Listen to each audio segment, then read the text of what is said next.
ఆత్మీయులైన ప్రేక్షకులకు నమస్కారం. నా పేరు డాక్టర్ చిరుమామిళ్ళ మురళీ మనోహర్. ప్రపంచవ్యాప్తంగా ఉన్న మిమ్మల్ని అందరినీ ఇలాగా ఈ ఛానల్ ద్వారా కలుసుకుంటున్నందుకు చాలా ఆనందంగా ఉంది. ఫుడ్ ఫార్మసీ అనే ఈ చక్కని కార్యక్రమాల పరంపరలో మన వంటింట్లో దొరికేటటువంటి దినుసులతో, వంటింటి పదార్థాలతో ఎలాంటి ఔషధాలు తయారు చేసుకోవచ్చు, ఎలాంటి సమస్యలను తగ్గించుకోవచ్చు అన్న విషయాల్ని తెలుసుకుంటున్నాం. ఈ కార్యక్రమంలో ఒక అద్భుతమైనటువంటి విషయాన్ని మనం తెలుసుకోబోతున్నాం. తమలపాకులో దాగున్న ఔషధ రహస్యాలు, ఆరోగ్య విలువలు, ఈ మొత్తం సమాచారం తెలుసుకుందాం. ఒక మొక్కలో తమలపాకు గురించి చెప్పాల్సి వస్తే కామరంజని, శ్రమభంజని ఈ తమలపాకు. ఈ శ్రమను తగ్గించేటువంటి పదార్థాల్లో ఇది అత్యంత ఉత్తమమైంది, అత్యంత ప్రభావవంతమైంది. దీంట్లో డిఫరెంట్ టైప్స్ ఉంటాయి. నలుపు, తెలుపు, పసుపు, ఇలాగ అనేక రంగుల్లో ఈ తమలపాకులు మనకు దొరుకుతాయి. ఈ తోటలు మన దేశంలో చాలా చోట్ల మనకి ఎక్కువగా కనిపిస్తూనే ఉంటాయి. చాలా చోట్ల ఈ తోటలు పెంచుతూ ఉంటారు. దీనికి కొన్ని ప్రత్యేకమైన రుచులు ఉంటాయి. కారం రుచి ఉంటుంది, చేదు రుచి ఉంటుంది, తీపి, ఇలాగా అనేక రుచుల కలగలుపు ఈ తమలపాకు. ఇన్ని రుచులు దీంట్లో ఉంటాయి కాబట్టి దీనికి ఔషధ శక్తులు వస్తాయి. ఇది కంఠస్వరాన్ని బాగు చేస్తుంది. చక్కటి శ్రావమైనటువంటి కంఠస్వరం మీ సొంతం అవుతుంది. అలాగే తమలపాకు ఆకలి పుట్టిస్తుంది, అరుగుదలను కూడా పెంచుతుంది. పైగా జలుబును తగ్గిస్తుంది, దగ్గును దూరం చేస్తుంది. అన్నిటికీ మించి శరీరంలో ఆ తాపం ఏదైతే ఉంటుందో ఇలాంటి వీటిలలో ఇది చాలా ఎక్సలెంట్గా పనిచేస్తుంది. అయితే ఎక్కువగా వాడితే మాత్రం పైత్యాన్ని ఎక్కువ చేస్తుంది. కాబట్టి కొంచెం జాగ్రత్తగా ఉండాలి. ఇది అనేక సమస్యలని ఏకకాలంలో తగ్గిస్తుంది. శ్రమ తగ్గిస్తుంది, భుక్తాయాసాన్ని తగ్గిస్తుంది. అలాగే దంతాలు గట్టిగా బిగుసుకోవటానికి సహాయపడుతుంది. వాతశ్లేష్మాలు దరిజారకుండా కాపాడుతుంది. ముఖ్యంగా బాలింతలకి ఈ తమలపాకు వల్ల అనేక ఉపయోగాలు ఉంటాయి. అయితే తమలపాకు అనడంతోనే ఎవరికైనా తాంబూలం గుర్తుకొస్తుంది. ఈ తాంబూలం గురించి కొంత ప్రత్యేకంగా మనం ప్రస్తావించుకోవాలి. ఇటు అందానికి అటు ఆనందానికి ఈ భాగస్వాముల నోరు పండించి వాళ్ళ మధ్య ప్రేమానురాగాలు ఉంటాయి కదా, వాటిని పెంచడానికి, ఆ దంపతుల శృంగార సన్నివేశాన్ని పండించుకోవటానికి ఆయుర్వేద శాస్త్రజ్ఞులు సూచించినటువంటి ఒక అద్భుతమైనటువంటి విధానం ఏమిటి అంటే ఈ తాంబూల ప్రక్రియ. ఈరోజు కూడా చాలామంది ఇళ్లలో తాంబూలపు పెట్టెలు మనకు కనిపిస్తూ ఉంటాయి. ఎన్నో ఔషధ గుణాలు కలిగి ఉండేటటువంటి ఈ తమలపాకులు, వీటికి కొద్దిగా జాపత్రి, కొంచెం జాజికాయ, కాస్త లవంగాలు, అలాగే యాలకుల గింజలు, పోక చెక్క, అలాగే కవిరి, కట్ట అంటారు, అలాగే కుంకుమ పువ్వు, పచ్చకర్పూరం, కొద్దిగా సున్నం, ఇవన్నీ కలిపి తాంబూలం తయారు చేయాలి. అంటే వీటన్నిటిలోనూ ఒక్కోదానికి ఒక ప్రత్యేకత ఉంటుంది, ఔషధ గుణాలు ఉంటాయి. తమలపాకులకి కొద్దిగా జాపత్రిని, అలాగే కొంచెం జాజికాయని, లవంగాల్ని, యాలకుల గింజల్ని, పోక చెక్కని, కవిరి, అలాగే కుంకుమ పువ్వు, పచ్చకర్పూరం, కాస్త సున్నం, ఇవన్నీ కలిపి చుట్టినటువంటి తాంబూలం. ఇది నోటికి చక్కని ఆకర్షణీయమైనటువంటి ఎర్రటి సహజమైన రంగునిస్తుంది, లిప్స్టిక్లాగా కాదు. అలాగే వాత కఫాన్ని తగ్గిస్తుంది. అందుకే మించి నోటి లోపల ఏమన్నా క్రిములు ఉంటే వాటిని పోగొడుతుంది, వాటిని నశింపజేస్తుంది. ముఖ్యంగా మెయిన్ ప్రాబ్లం చాలామందికి నోటి దుర్వాసన. దీంతో సోషల్ ఐసోలేషన్ జరుగుతూ ఉంటుంది. అంటే తమను తామే సంఘం నుంచి వేరుపరుచుకుంటూ ఉంటారు, ఎవరిలో కలవలేరు. ఇలాంటి నోటి దుర్వాసన సమస్యను తగ్గిస్తుంది. ఎందుకంటే లాలాజలాన్ని స్టిమ్యులేట్ చేస్తుంది కాబట్టి సహజంగా ఈ నోటి దుర్వాసన తగ్గుతుంది, ఏదో మౌత్ వాష్లాగా కాదు. అలాగే ఆకలి పుట్టిస్తుంది తాంబూలం. భోజనం తర్వాత ఈ భర్తకి భార్య ఈ తమలపాకులు చిలకలు చుట్టి నోటికి అందించడం అన్న ఆచారం కొంతమంది ఇళ్లలో మనం గమనిస్తూ ఉంటాం. దీనికి ఒక చక్కని ఇండికేషన్ ఉంటుంది. ఆనందాన్ని, ప్రేమానురాగాల్ని ఇది పెంచుతుంది. ఎందుకంటే ఒకళ్ళకి ఇవ్వటం వల్ల ఈ ప్రేమానురాగాలు అనేవి పెరుగుతాయి. తాంబూలానికి ఉపయోగించేటువంటి ఆకులు, వీటిని శుభ్రంగా తడిగుడ్డతోటి తొడవాలి. తుడిచి, ఇక్కడ చాలామంది అలాగా ఆకులు మొత్తాన్ని తినేస్తూ ఉంటారు, కానీ ఈ ఆకుల ఈనెలలో విషం ఉంటుంది, అంటే విషతత్వాలు ఉంటాయి. కాబట్టి ఈనెలు తీసివేయాలి. అలాగే కొనలు కూడా కత్తిరించి వాడుకోవాలి. ఇలా చేస్తే దాంట్లో ఉండేటువంటి ఆ దోషాలు ఏమైనా ఉంటే తగ్గుతాయి. దోషరహితంగా ఇది పనిచేస్తుంది, ఆరోగ్యాన్ని ఇస్తుంది. ముఖ్యంగా ఈ తమలపాకులు చక్కని హాయిని గొలిపేటటువంటి మత్తుని కలిగిస్తాయి. అంటే ఆ మత్తు అనేది మీకు మిగతా ఆల్కహాలిక్ డ్రగ్స్ లాగా వీటిలాగా ఉండదు, ఒక రకమైనటువంటి హాయి అనిపిస్తుంది.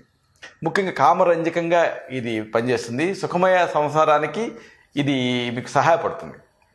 అలాగే మేహరోగులు, అంటే బర్నింగ్ యూరినేషను, పాలియూరియా, ఇలాంటి మేహరోగులు ఉంటే ఈ తాంబూల సేవన అనేది చాలా ఉపయోగపడుతుంది. ఇక్కడ మీకు ఒక ముఖ్యమైన విషయం చెప్పాలి. ఈ మధ్యకాలంలో ఈ జర్దా కిడ్నీలు వీటిని వాడుతున్నారు. అయితే ఇవి ఎంత మాత్రం మంచిది కాదు. వీటి వాడకం వల్ల మళ్ళీ నోటి క్యాన్సర్లు వచ్చే రిస్క్ ఉంటుంది. అలా కాకుండా ఇప్పుడు మనం చెప్పుకున్న పద్ధతిలో తాంబూలాన్ని వాడితే దాని పరిమితంగా వీటి వల్ల అనేక ఆరోగ్య లాభాలు ఉంటాయి. సరే, ఇదంతా తాంబూలం గురించి. మరి యాజిటీస్గా ఈ తమలపాకుని ఉపయోగించి ఎలాంటి సమస్యలు తగ్గించుకోవచ్చు, ఎలాంటి ఔషధ ఉపయోగాలు ఉన్నాయి, వీటిని వరుసగా తెలుసుకుందాం. బోధకాలు కానీ లేకపోతే వరి బీజం అంటే బీర్జాల వాపు కానీ ఉన్నప్పుడు తమలపాకు అద్భుతంగా పనిచేస్తుంది. తమలపాకుని ముద్దగా నూరాలి. ఈ ముద్దని వేడి నీటితో కలిపి కొంచెం ఉప్పు కలపాలి. తమలపాకుని ముద్ద చేసి దీనికి వేడి నీళ్ళు కలిపి కొద్దిగా ఉప్పు కూడా కలిపి దీన్ని లోపలికి తీసుకోవాలి, సేవించాలి. దీంతో బోధకాల సమస్య తగ్గుతుంది. వరి బీజంలో ఉండేటువంటి వాపు, ఆ పోటు ఇలాంటివి తగ్గుతాయి. కాబట్టి బీర్జాల వాపు ఉన్నా, ఆర్కైటిస్ ఉన్నా, లేకపోతే ఆ బీర్జాల శోధ ఉన్నా, ఇలాంటి అన్ని సందర్భాల్లోనూ దీన్ని వాడుకోవచ్చు. తమలపాకుని ముద్దగా నూరి కొంచెం వేడి నీళ్ళు కలిపి కొద్దిగా ఉప్పు కూడా కలిపేసేసి దాన్ని లోపలికి సేవించండి.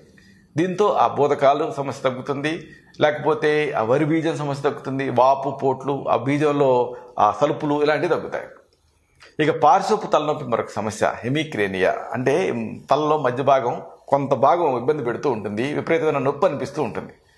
ఇలాంటి పార్శ్వపు తలనొప్పిని కూడా ఈ తమలపాకు తగ్గిస్తుంది. తమలపాకుకి కాస్త కొబ్బరి నూనె కానీ నువ్వుల నూనె కానీ రాసి తమలపాకుని నిప్పు సెగ మీద వేడి చేయండి. లేకపోతే ఆ మంట వస్తూ ఉంటుంది కదా, గ్యాస్ స్టవ్ వెలిగించి ఆ కొంచెం దూరంగా పెట్టి వేడి చేయండి. తమలపాకుకి నూనె రాసి వేడి చేయాలి. ఇప్పుడు దీన్ని వేడిగా ఉన్న తమలపాకుని ఈ కణతల పైన కట్టుకోవాలి. పైనుంచి ఒక బ్యాండేజ్ కూడా చుట్టుకోవాలి. దీంతో ఆ పార్శ్వపు తలనొప్పి తగ్గుతుంది, రిలీఫ్ వస్తుంది. ఇక కొంతమంది ఇండిస్క్రిమినేట్గా మందులు వాడుతుంటారు, ముఖ్యంగా రసౌషధాలు. ఇలాంటి సందర్భాలలో ఆ పాదరసం తాలూకు ఆ సైడ్ ఎఫెక్ట్స్ తగ్గించడానికి కూడా ఈ తమలపాకు ఉపయోగపడుతుంది. తమలపాకుని దంచి రసం తీసి ఆ రసం తాగితే రసదోషాలు తగ్గుతాయి. ఇక కొంతమంది కొన్ని సందర్భాల్లో చూస్తూ ఉంటాం, తల్లిపాలు అలా స్రవిస్తూనే ఉంటాయి, కానీ తల్లిపాలు ఆపాల్సిన సందర్భాలు కొన్ని వస్తూ ఉంటాయి. ఇలాంటప్పుడు ఆ తల్లిపాలని ఆపటానికి ఈ తమలపాకు ఉపయోగపడుతుంది. ఈ తమలపాకుల్ని వేడి చేసేసి ఆ రొమ్ముల మీద కట్టుకోవాలి.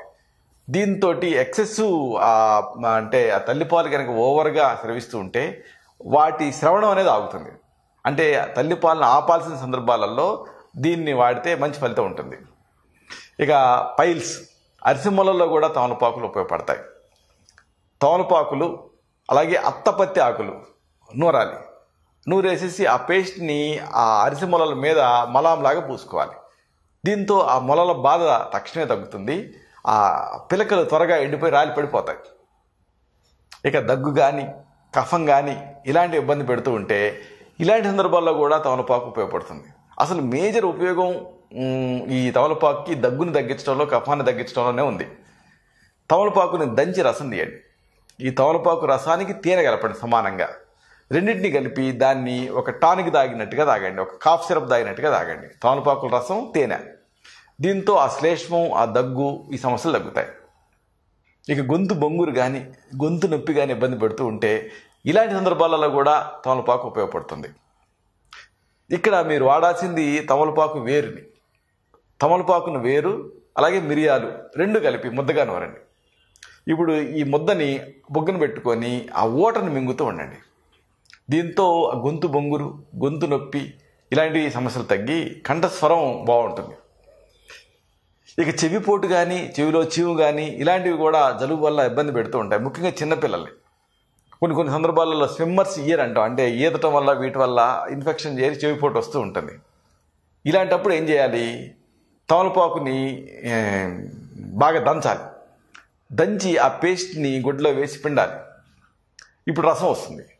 ఇలాగా ఈ వేడి చేసినటువంటి తమలపాకు రసాన్ని చెవిలో వేయాలి, స్టెరిలైజ్ చేసిన తర్వాత, అంటే వేడి చేసిన తర్వాత.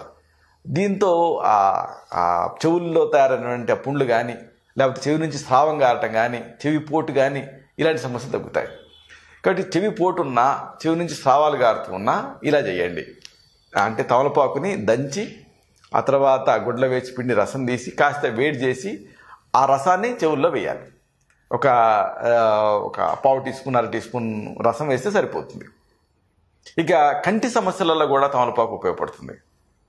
ఇక్కడ మీకు వాడాల్సింది తమలపాకుల తొడిమల రసం. తమలపాకుల తొడిమల్ని దంచి రసం తీయండి.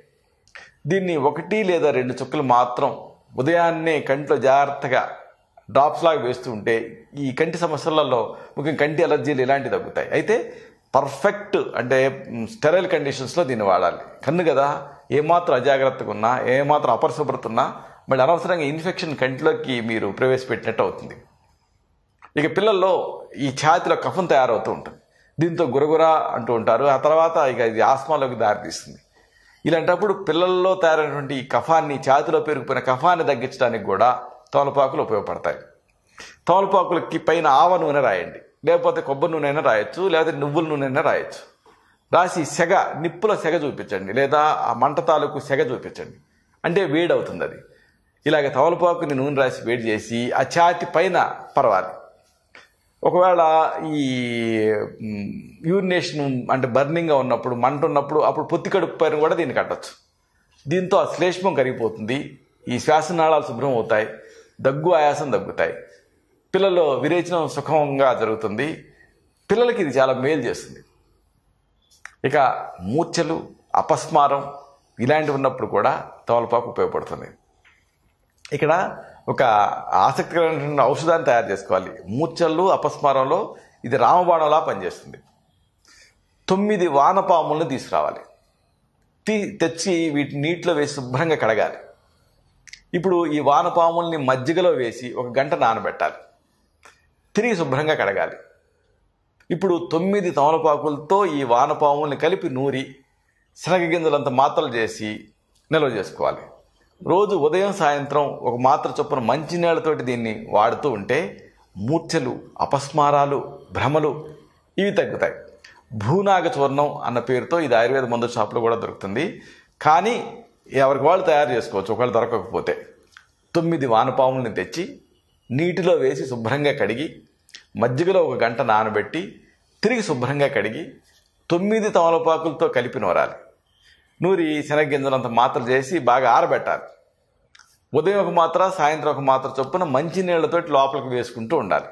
మూర్ఛలు, అలాగే అపస్మారాలు అంటే ఫిట్స్, ఎపిలెప్టిక్ ఫిట్స్ ఇలాంటివి, భ్రమలు, అలాగే సింకోపియల్ అటాక్స్ ఇలాంటివి తగ్గుతాయి. ఇక సెగగడ్డలు కానీ వాపులు కానీ ఇబ్బంది పెడుతూ ఉంటే ఇలాంటి సందర్భాల్లో కూడా మీరు తమలపాకులు వాడుకోవచ్చు. తమలపాకులకి ఆవు నెయ్యి కానీ లేదా ఆముదం కానీ పూయండి. పూసి నిప్పు మీద వేడి చేయండి, లేదా గ్యాస్ స్టవ్ మీద కూడా వేడి చేయొచ్చు. డైరెక్ట్గా నిప్పుల మీద, మంట మీద పెట్టకూడదు, సెగ మాత్రమే చూపించాలి. ఇలా వేడి చేసేసి ఈ వాపుల పైన, గడ్డల పైన కట్టుకోవాలి. దీంతో ఆ వాపు, నొప్పి ఇలాంటివి తగ్గుతాయి. ఇక కొన్ని సందర్భాల్లో కంఠస్వరం దెబ్బతింటుంది, బొంగురు అవుతూ ఉంటుంది, దాంతో జీరొస్తూ ఉంటుంది. ఇలాంటి సందర్భాల్లో కూడా ఈ తమలపాకులు ఉపయోగపడతాయి. ప్రతిరోజు ఉదయం 2 లేదా 3 చెంచాల తమలపాకుల రసాన్ని లోపలికి సేవిస్తూ ఉండాలి. కాస్త తేనె కలిపి తీసుకోవచ్చు. దీంతో ఆ గాయకులకి కంఠస్వరం బాగుపడుతుంది, మంచి గమకాలు పలుకుతాయి కంఠంలో. ఇక ఈ కంటి రోగాలు కానీ, లేకపోతే తేలికాటు కానీ, దద్దుర్లు కానీ, దురదలు కానీ ఇలాంటి అన్ని సందర్భాలలో ఈ తమలపాకు ఉపయోగపడుతుంది. ఏం చేస్తారంటే తమలపాకుని ఒక పద్ధతిలో వాడాలి. ముందు పటిక అని దొరుకుతుంది. ఈ ఆయుర్వేద మందుల షాపుల్లో పటిక బెల్లం లాగా ఉంటుంది. ఇది పటిక, స్ఫటిక అంటారు సంస్కృతంలో. ఈ స్ఫటికని పెనం మీద వేడి చేస్తే పొంగుతుంది, పొడి చేయండి. ఈ పొంగించిన పటిక దీన్ని తమలపాకుల రసంతో కలిపి ఎండబెట్టాలి. కణికలు తయారు చేయాలి. చేసి దీన్ని సాండ్రాయి మీద అరగదీసి కంటికి దీన్ని ఒక అంజనంలాగా పెట్టుకోవాలి, ఒక కాటుకలాగా పెట్టుకోవాలి. కంటి రోగాలు తగ్గుతాయి. ఒకవేళ తేలు గుట్టిందనుకోండి, అలాంటి చోట దీన్ని రాయొచ్చు, అప్పుడు విషం దిగుతుంది. ఒకవేళ మొలలు ఉంటే ఆ మొలలపైన రాస్తే ఆ అరిసె మొలల సమస్య తగ్గుతుంది. ఒకవేళ దద్దుర్లు ఉంటే ఆ దద్దుర్ల మీద రాస్తే ఆ దురద తగ్గుతుంది, చర్మ రోగాలు తగ్గుతాయి. ఇలాగా ఈ తమలపాకుతో అనేక రకాల సమస్యలను తగ్గించుకోవచ్చు. అయితే ఇప్పుడు మనం చెప్పుకున్నవన్నీ కూడా ప్రథమ చికిత్సలు, గృహ చికిత్సలు. ఒక్కసారి ఈ సమస్యలు ఈ ప్రథమ చికిత్సల స్థాయిని మించి ఇబ్బంది పెడుతూ ఉంటాయి. అలాంటప్పుడు మీ నాడి చూసి, మీ తత్వాన్ని పరీక్ష చేసి మీకు మాత్రమే ప్రత్యేకమైన ఆయుర్వేద ఔషధాలు ఉంటాయి. వీటిని తగిన అనుపాన సహపానాలతో ప్రిస్క్రైబ్ చేయాల్సి ఉంటుంది. ఇలాంటి మరొక ఆసక్తికరమైన విషయాన్ని తిరిగి ఇదే ఫుడ్ ఫార్మసీ సిరీస్లో మనం కలుసుకున్నప్పుడు సవివరంగా, సహేతుకంగా, సమగ్రంగా తెలుసుకుందాం. శతం జీవ శరదో వర్ధమాన, శతం హేమంతాన్ శతం వసంతాన్, 100 శరత్తులు, 100 హేమంతాలు, 100 వసంతాలు వర్ధిల్లుతూ జీవించండి. శుభం.